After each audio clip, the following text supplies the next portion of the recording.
Ils étaient au total 6 diplomates à être reçus au Palais de la Nation le lundi 12 juillet 2021. Les ambassadeurs extraordinaires et plénipotentiaires, respectivement du Soudan du Sud, de la Turquie, de l'Éthiopie, du Venezuela, du Nigeria et de la Mauritanie, ont tour à tour présenté leur lettre de créance au président de la République Félix Antoine Tshisekedi Tshilombo. Mayen Magic Malou Atian est le nouvel ambassadeur du Soudan du Sud en RDC. Il est bachelier en art et diplômé en éducation de l'université Bar El Ghazel. Il est aussi diplômé en administration sociale. Le nouvel ambassadeur de la République de Turquie en RDC est diplômé en sciences politiques et relations internationales. Mehmet Munis Birik a exercé de hautes fonctions à la direction générale des affaires juridiques, sociales et consulaires. Le chef de l'État a ensuite reçu l'ambassadeur de la République du Nigeria, Omar Suleiman. Ce dernier est diplômé de l'école des hautes études des affaires à Londres.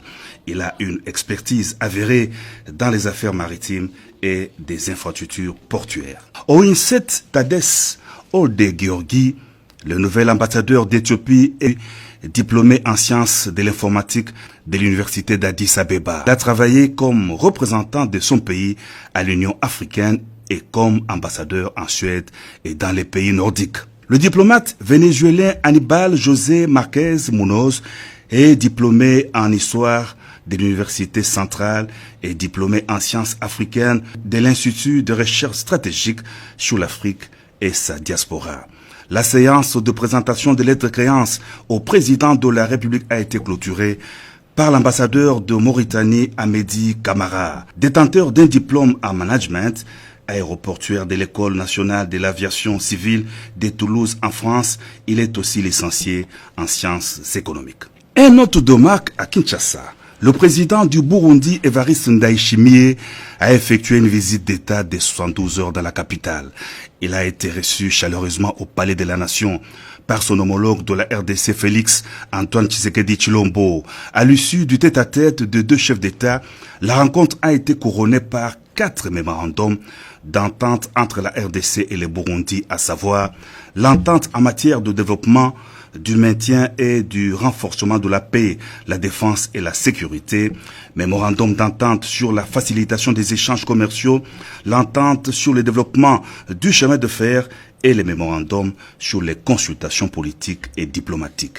Il s'agit d'une première mission d'État du président burundais Evariste Ndayishimiye en République démocratique du Congo. Le chef de l'État, président des exercices de l'Union africaine Félix Antoine Tshisekedi Tshilombo, est arrivé à Accra, en République du Ghana, le jeudi 15 juillet, à l'invitation de son homologue Nana Akufo-Addo. Dans la capitale ghanéenne, le président de la République a participé avec ses pairs, chefs d'État, à la grande cérémonie en honneur à Issoufou Mamadou, ancien président du Niger, champion de la zone de libre-échange continentale africaine, la ZLECAf.